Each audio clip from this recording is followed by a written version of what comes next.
nossa série de mensagens falando sobre princípios bíblicos para termos um casamento de sucesso. Amém? Então vamos para lá, vamos abrir a Bíblia no livro de Provérbios, capítulo 31, versículo, nosso ponto de partida é o versículo 23. Provérbios, capítulo 31, versículo 23. Hoje eu quero comparar com vocês duas traduções da Bíblia, que é essa que eu costumo usar bastante aqui, que é a Nova Almeida, né? A Almeida atualizada, segunda edição, e eu gostei bastante dessa tradução, tenho usado bastante na igreja, e comparar essa tradução também com outra que eu gosto bastante, que é a Bíblia Viva, né? Geralmente eu até uso a Nova Bíblia Viva, essa que eu vou colocar para vocês é a Bíblia Viva, e a gente vai comparar uma tradução com a outra, e vamos extrair aqui alguns princípios bíblicos para termos um casamento de sucesso. Essa é a quinta parte, né? A quinta mensagem da série. Eu vou tentar enxugar um pouquinho, tá? Para a gente terminar, fazer 7, né? Então, nas próximas 2 semanas a gente ainda vai falar sobre isso, e aí eu vou dar uma enxugada assim no assunto, para a gente não se estender mais, fechar em 7 mensagens falando sobre isso. De tal forma, até se você não assistiu as mensagens anteriores, você pode procurar lá no YouTube, no Facebook, que você vai encontrar essa série de mensagens, se por acaso você perdeu alguma. E aí seria muito bom você ter um entendimento completo, né? Mas vamos lá, Provérbios capítulo 31, versículo 23, só antes de eu ler, deixa eu fazer uma breve explicação. Eu sei que para alguns já estão cansados de me ouvir, mas é necessário para o entendimento aqui ser relevante daquilo que a gente está falando, né? Eu sempre tenho explicado que aqui são conselhos de uma mãe para o seu filho, dizendo: meu filho, quando você for casar, eu sei que é difícil achar uma mulher virtuosa, mas encontre uma mulher com essas qualidades, e aí você vai ter um casamento de sucesso. Se fosse uma mãe aconselhando uma filha, ela diria: minha filha, quando você for casar, por mais que seja difícil, mas procure e se case com um homem virtuoso, que tenha essas qualidades, e aí você vai ter um casamento de sucesso. De tal forma que para mim é muito claro que isso aqui se refere a princípios bíblicos para um casamento de sucesso. Amém? Então a Bíblia fala aqui da mulher e tal, focando sempre na mulher, mas é importante saber que vale para os dois. Então, versículo 23, a Bíblia diz assim: seu marido é estimado entre os juízes, e quando se assenta com os anciãos da terra, ela faz roupas de linho fino e as vende, ela fornece cintas aos comerciantes. A força e a dignidade são os seus vestidos, né? Tem uma tradução que diz que ela se veste de força e de dignidade. E quanto, olha que bonito isso aqui, e quanto ao dia de amanhã, não tem preocupações. E aí, como eu dizia, eu já quero comparar aqui essa tradução com a Bíblia Viva, e a gente vai ler os 3 versículos, porque daí a gente vai discorrendo aqui, comparando uma tradução com a outra. Então, voltei ao versículo 23, agora na Bíblia Viva, diz assim: o marido de uma mulher fiel e dedicada será conhecido, e o quê? Guarda isso, e respeitado em sua cidade. Será eleito para cargos importantes na sociedade. Os vestidos, roupas e cintos que ela faz são vendidos aos comerciantes. Suas grandes virtudes são a energia e a honra. Ela não se preocupa com a velhice. Bom, eu gosto, esse finalzinho aqui, eu gosto eu acho que é a corrigida, se eu não estou enganado, que ela usa a expressão assim: ela ri-se do dia de amanhã. E isso é fantástico, porque ela vai vivendo uma vida, e é isso que cada um de nós precisa fazer, que ela olha para o futuro e ela olha, que belo, dá risada, ela se alegra, enquanto tem gente que olha para o futuro, sim ou não? Né? Coça a cabeça e diz: meu Deus do céu, se hoje está difícil, imagina amanhã. Será que meu casamento dura até o final do ano? Será que a minha família acaba daqui quanto tempo? Você está entendendo? E a pessoa olha para o futuro e se desespera.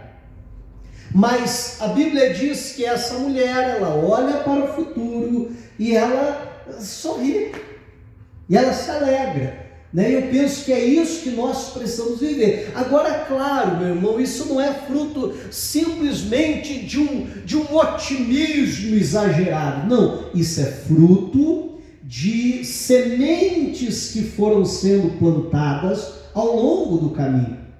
Amém? Atitudes corretas que foram sendo semeadas, de uma tal maneira que ela pode olhar para o futuro e dizer: rapaz, se hoje está bom, imagina amanhã como vai ser. Amém, igreja? Imagina daqui um mês, daqui um ano, imagina daqui 10 anos, rapaz, o melhor ainda está por vir, porque ainda tem muita coisa boa para eu colher, que eu fui plantando ao longo do caminho. Então nós precisamos ter essa atitude, e repito, não é uma atitude de um otimismo fantasioso, é justamente baseado em uma plantação que foi feita, de tal maneira que se a gente for plantando ao longo dos anos boas sementes, a gente também vai poder olhar para o futuro e sorrir, e se alegrar, e crer que o melhor ainda está por vir. Mas eu não quero hoje me aprofundar nisso. Esse versículo, eu já destaquei ele em algumas outras ocasiões, é um versículo que me chama muita atenção, essa questão dela olhar para o futuro e sorrir. Mas hoje eu não vou me aprofundar aqui. Eu quero destacar nesse texto 3 princípios bíblicos para termos um casamento de sucesso. E o primeiro deles está logo aqui no versículo 23, aonde a Bíblia ela diz: o marido de uma mulher, opa, não coloquei para vocês, perdão, agora sim, o marido de uma mulher fiel e dedicada será conhecido e respeitado em sua cidade, será eleito para cargos importantes na sociedade. Meu irmão, esse marido, por que ele é respeitado lá fora? Eu acredito porque esse respeito ele começa dentro de casa. Porque uma pessoa que nem dentro de casa não é respeitada, dificilmente vai ser respeitada lá fora. Se uma pessoa que nem aqueles que estão mais perto dela conseguem respeitá-la, será que ela será respeitada lá fora? Então, o primeiro princípio que eu quero chamar a atenção para termos um casamento de sucesso, e como eu tenho falado muito, por que não dizer uma família de sucesso, é o respeito. E quando se perde o respeito, eu vou dizer assim, quando se ultrapassa a barreira do respeito, ou como eu dizia até no domingo, o limite do respeito, meu irmão, a coisa fica feia, fica bagunçada.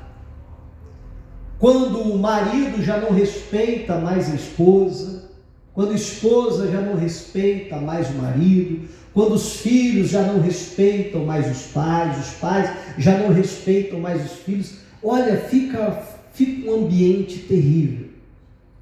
Porque é tão bom quando a gente é respeitado, é tão bom quando você chega num lugar e você ali te tratam com honra, te tratam com respeito, isso faz um bem, é tão gostoso. E o que você sente? Você diz: poxa vida, eu quero voltar nesse lugar mais vezes. Não é assim?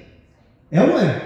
Da mesma forma, quando você vai para um lugar e você é desrespeitado ali, as pessoas não te valorizam como você acredita que deveria, ou não te respeitam como você acredita que você deveria ser respeitado, meu irmão, você não tem nem prazer de voltar naquele lugar, sim ou não?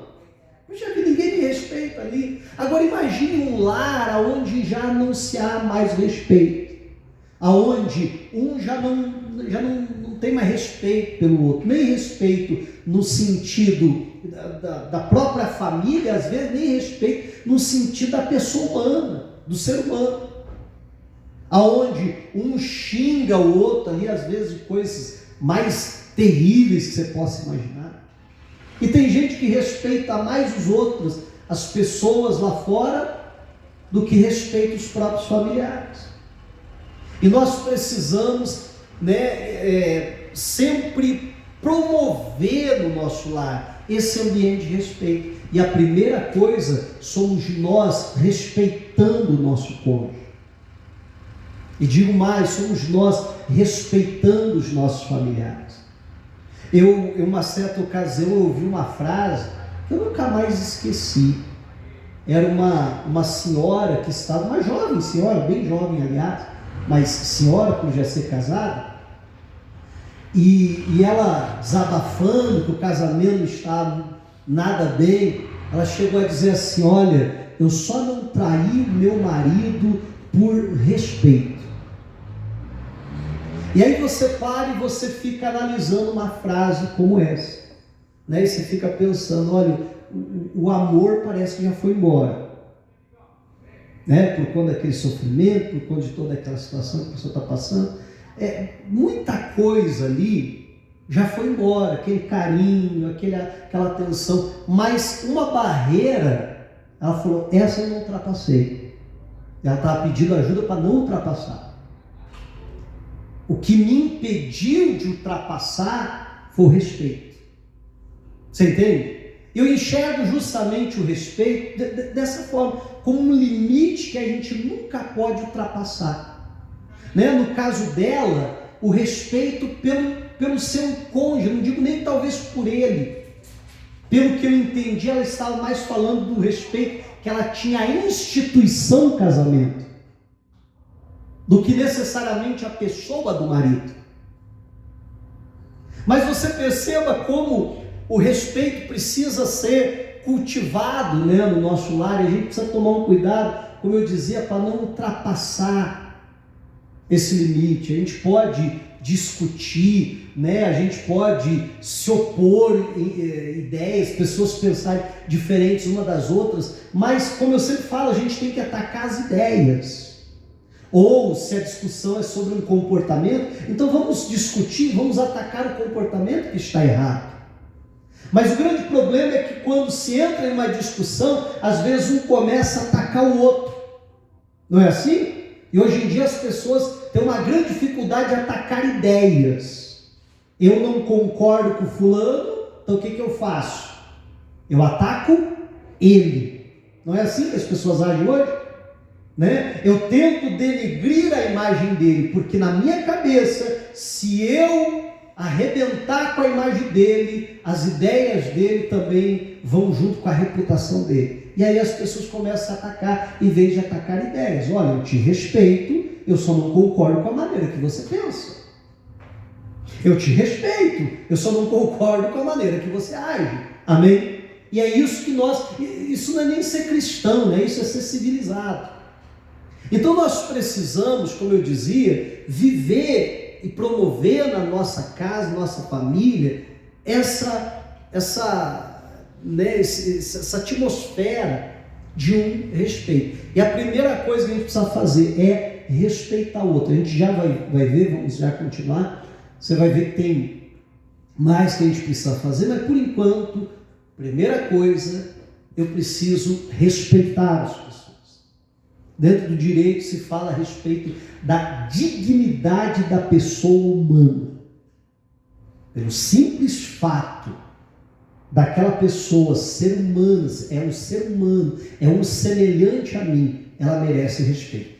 Ah, mas é um bandido, mas é um isso, mas é um aquilo, é aquele outro. Não interessa, só por ele ser um ser humano, ele merece ser respeitado. Agora, infelizmente, às vezes isso não se vive nem no lar. Sim ou não? E nós precisamos aprender isso. Se você olhar os textos, que falam sobre casamento, que falam sobre mandamentos recíprocos no lar, que um tem que fazer pelo outro, principalmente quando fala de casal, por exemplo, Efésios 5:33 e outras tantas passagens que falam a respeito do casal, a Bíblia sempre traz nesses termos: marido, ame a sua esposa. Esposa, respeite o seu marido. É muito interessante que você vê Paulo escrevendo, ele fala isso, você vê Pedro escrevendo, ele fala isso, você ouve Jesus, que Jesus ensinou, ele fala justamente a respeito disso, sempre dentro desse foco, que o marido deve amar a esposa deve respeitar o marido. Pastor, então o marido não precisa respeitar a esposa? Não, a carga do marido eu penso que é até mais pesada do que essa. Sim ou não? Porque ele tem que amar a esposa. E dentro do amar, será que não está o respeitar? Né? Como é que a Bíblia mesmo fala em Efésios 5, pouco antes ali, 20 e poucos, não lembro agora de cabeça exatamente o versículo, mas diz que o marido, ele deve amar a esposa porque a esposa é sua própria carne. E ninguém aborrece a sua própria carne. De tal maneira que quando eu desonro a esposa, eu estou desonrando a mim mesmo. Quando eu não respeito meu cônjuge, eu não estou me respeitando. Olha que coisa séria. E aí entra num problema ainda maior, porque, meu irmão, se eu não respeito o meu cônjuge, e aí os meus filhos vão crescendo num ambiente onde eles não veem a mãe ser respeitada e honrada, o que você acha que eles vão fazer? Você acha que eles vão respeitar a mãe? Não, eles também não irão. Ou vice-versa, onde a mãe não respeita o pai, você acha que os filhos vão respeitar o pai? Não vão respeitar o pai. Porque eles não veem essa atitude sequer na mãe. Mas quando você vê um casal que se respeita e vê ali a maneira respeitosa que o marido trata a esposa, que a esposa trata o marido, os filhos vão tratar os pais da mesma forma, de uma maneira respeitosa, né? Então você perceba que, como eu sempre falo, a base da família é o casamento. Se o casamento vai mal, a família inteira vai ser bagunçada. Não tem outro jeito, não tem outra situação. Então, nós precisamos, em nome de Jesus Cristo, viver esse princípio bíblico, que não é só nesse texto, que em inúmeros outros textos a Bíblia manda que haja respeito um pelo outro. Aí, continuando aqui, né, diz mais assim, 24, os vestidos, roupas e cintos que ela faz são vendidos aos comerciantes. Penso que não seja algo muito relevante para a gente, pelo menos agora. 25, suas grandes virtudes são a energia e a honra. Aí, trocando para a Nova Almeida, diz assim, a força e a dignidade são os seus vestidos. Olha que interessante, como eu disse, tem uma tradução que diz assim, ela se veste disso. Né? Eu gosto como a Bíblia Viva coloca, diz que essas são as grandes virtudes, aquilo é o que destaca, é o que chama atenção. Né? Eu penso quando diz que se veste também, é dentro desse sentido, que é aquilo que destaca, que chama atenção, é aquilo que aparece na pessoa. São essas duas qualidades. Uma tradução chama de energia, a outra chama de força. O segundo aspecto, uma tradução chama de honra, a segunda chama de dignidade.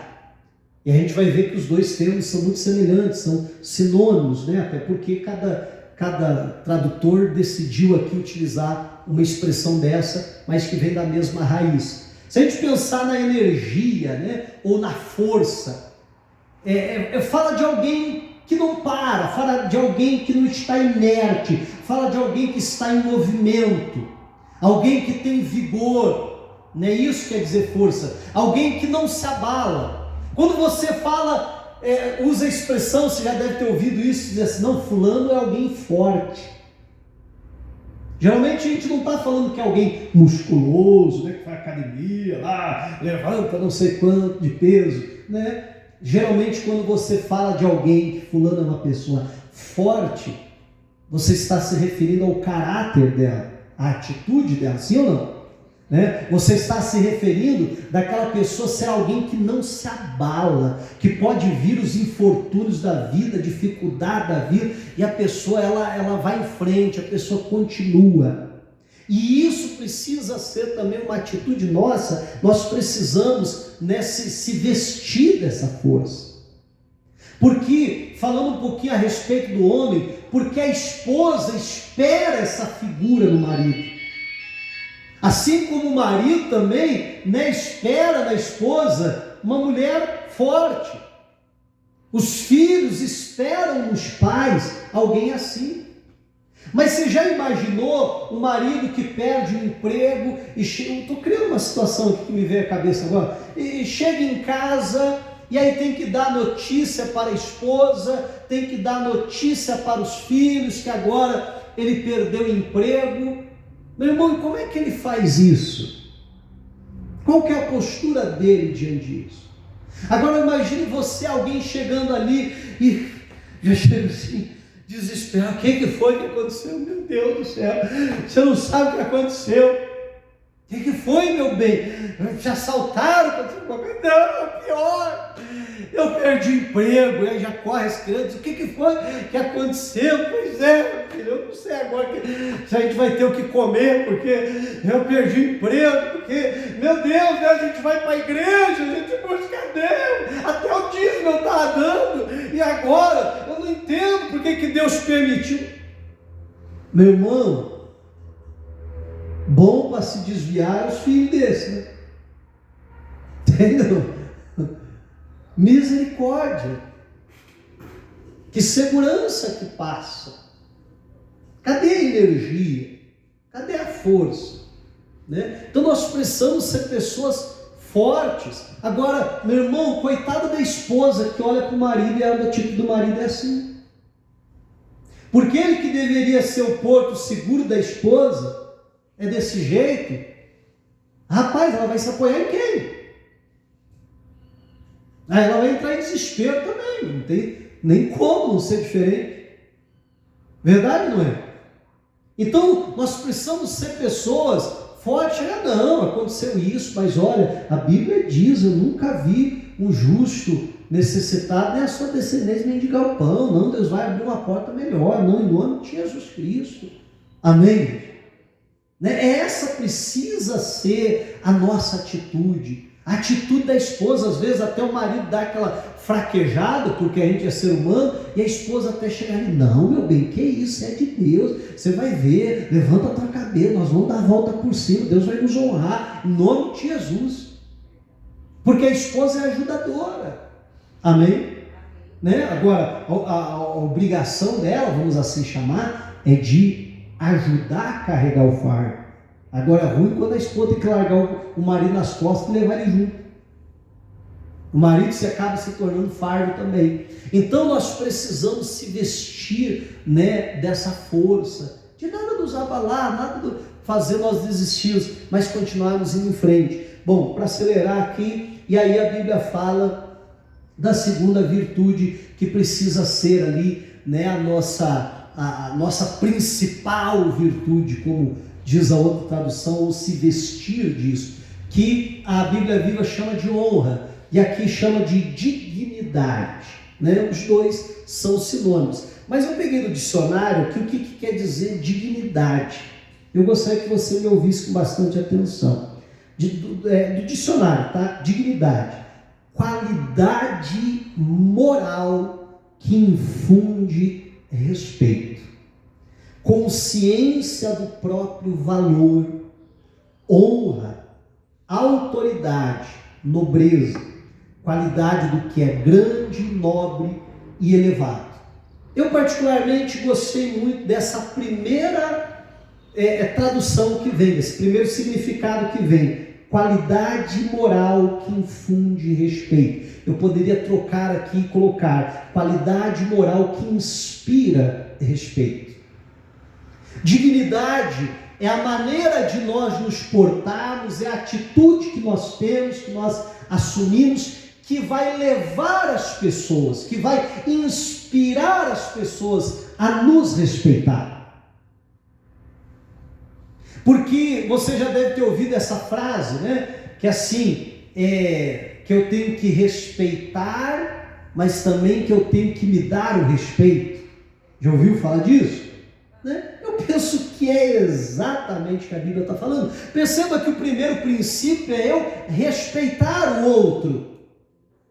Mas o último princípio é eu agir de uma tal maneira, com honra, com dignidade, o que vai inspirar as pessoas a me respeitar.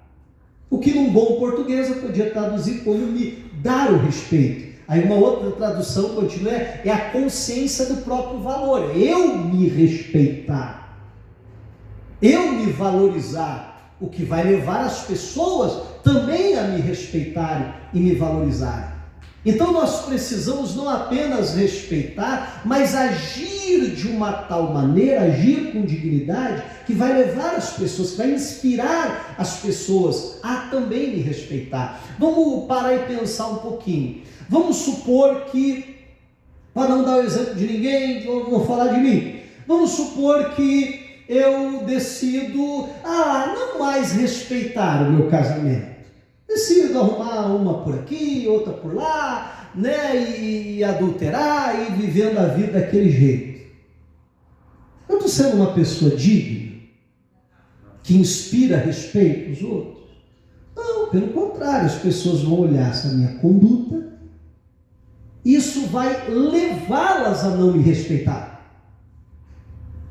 Os meus filhos vão olhar para mim, e em vez deles serem inspirados a me respeitar, pelo contrário, eles serão inspirados a não me respeitar. O meu cônjuge a não me respeitar, a própria sociedade a não me respeitar, porque eu não estou vivendo de uma maneira digna. Se eu sou alguém falso, alguém chega na minha casa, fulano, que alegria, que bom que você está aqui, rapaz, eu gosto tanto de você, que você é isso, volta mais vezes, a casa está sempre aberta, é sempre um prazer te receber. A pessoa vira as costas, sai para fora, diz, graças a Deus foi embora, não aguentava mais. Pessoa chata, tomara que nunca mais volte. Aí os filhos estão lá assistindo toda a cena. Isso inspira respeito, gente? Pelo contrário. Verdade, não é? Muito pelo contrário. Então eu também preciso viver de uma maneira, com a dignidade, que vai inspirar as pessoas a me respeitar. Né? Aquela pessoa que você olha para ela e você diz assim, poxa vida, ali está alguém que merece ser respeitado. Ali vai alguém que vive uma vida que olha, que a gente tem que tirar o chapéu para o fulano.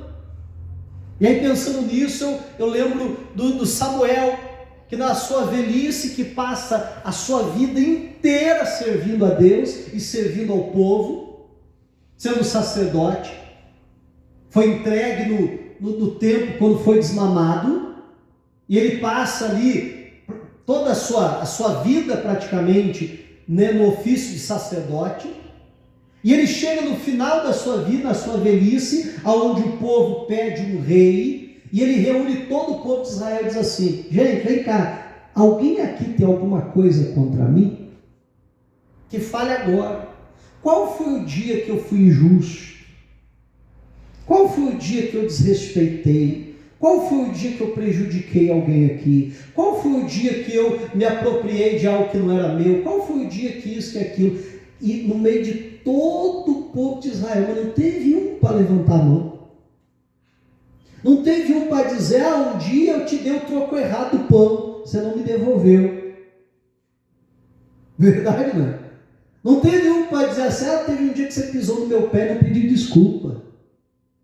Não teve um para dizer, teve um dia que a minha galinha pulou para o teu terreno e botou um ovo lá e você não me devolveu, ficou com o ovo da minha galinha. Teve um dia que você encostou do lado do meu carro, riscou meu carro lá, e você foi embora, achou que ninguém tinha visto, é horrível, foi você.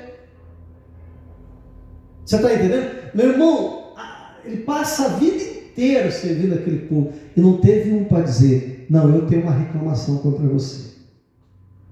Teve um dia que eu vi que você estava olhando para minha esposa, com um olhar assim. Não teve um. Isso é alguém que viveu uma vida de dignidade, com dignidade, melhor dizer. Amém? Uma vida digna, uma vida que inspirava respeito às pessoas. Agora, claro, vai ter uma meia dúzia de doido que não vai respeitar? Vai, sempre vai ter. Mas eu estou falando no geral. Isso inspira as pessoas a respeitar. Quando a gente age dessa forma, quando a gente age com coerência, quando o nosso discurso, meu irmão, ele combina com as nossas atitudes. Agora, quando o meu discurso é um e as minhas atitudes são outras, isso não inspira confiança, ou melhor, não inspira respeito. Amém? Então você perceba que de um lado, eu preciso respeitar a minha família. Por outro lado, eu preciso agir de uma maneira digna que vai inspirá-los a me respeitar. Então, você perceba que a Bíblia está batendo muito nesse ponto do respeito. Respeitar e se fazer ser respeitado. Se fazer ser respeitado não é gritando, batendo na merda, quem manda aqui sou eu. Meu irmão, fala ou não? Fala ou não fala? Agora apontou, né? Se eu tenho que bater na mesa e dizer quem manda aqui sou eu, meu irmão, é que não estão te respeitando. Sim ou não? Porque se te respeitar, você não precisava bater na mesa e levantar a voz. Olha que coisa séria. Então nós precisamos, em nome de Jesus Cristo, agir dessa maneira. Respeitar e nos fazer ser respeitados, né? No sentido de agir de uma maneira correta. Pastor, poxa vida, olha, essa palavra falou muito comigo. Hoje de manhã tem algumas pessoas que até falaram dessa forma, após o culto comigo. Pastor, essa palavra falou comigo. O problema é que lá na minha casa, pastor, olha, está um desrespeito tão grande, é uma gritaria, uma confusão, ninguém respeita ninguém, pastor. Olha, a expressão que o senhor usou aí há pouco é a mais correta, o negócio está bagunçado lá em casa, pastor. Como que eu posso reverter isso?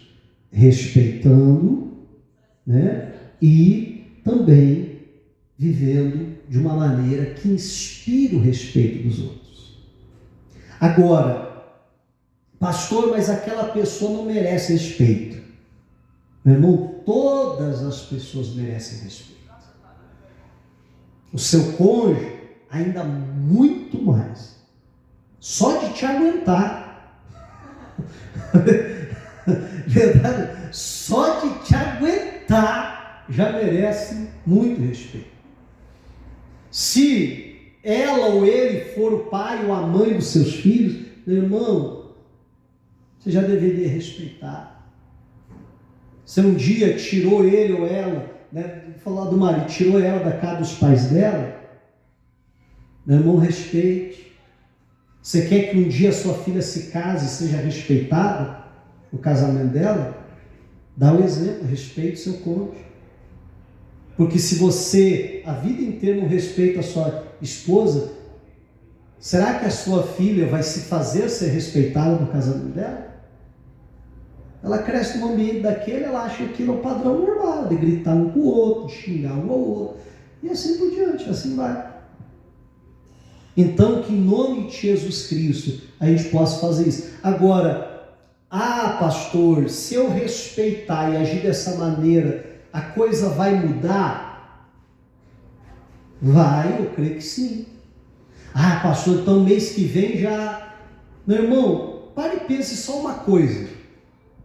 Quanto tempo levou para chegar no ponto que se está? Vamos criar um exemplo, né? Um ambiente de desrespeito, um respeito muito grande. Isso não começou ontem. Sim ou não? Isso não começou ontem. Isso foi atitudes. E o desrespeito foi crescendo, foi crescendo, foi crescendo, foi crescendo, até chegar ao ponto que está. Agora, para eu mudar isso, meu irmão, não posso me enganar, vai ser um processo. Fora uma ação sobrenatural de Deus ali, vai ser um processo. Dia após dia, plantando e semeando o respeito. E aquilo vai se invertendo. Amém? Até chegar um ponto onde haja um respeito mútuo. Em nome de Jesus. É um processo fácil? Não vou dizer que seja. Eu estou dizendo no caso de alguém que chegou nesse estado. Amém? Espero que não seja o seu caso. Mas, é um processo fácil? Não é. Mas também foi um processo difícil para ter chegado até onde está. E agora nós precisamos mudar a coisa. Então, guarde o seu coração. Para a gente orar, o que a gente ouviu hoje, né? Respeitar, ser alguém forte, que não se abala, que não é passivo às situações da vida, não. Alguém forte e alguém que também age com dignidade, inspira o respeito nas outras pessoas. Respeita, né? E se faz ser respeitado. E aí a gente vai promover, é isso que a gente sempre precisa buscar, promover um ambiente de respeito no nosso lar. Amém? Diga a glória a Deus e vamos aplaudir a Jesus.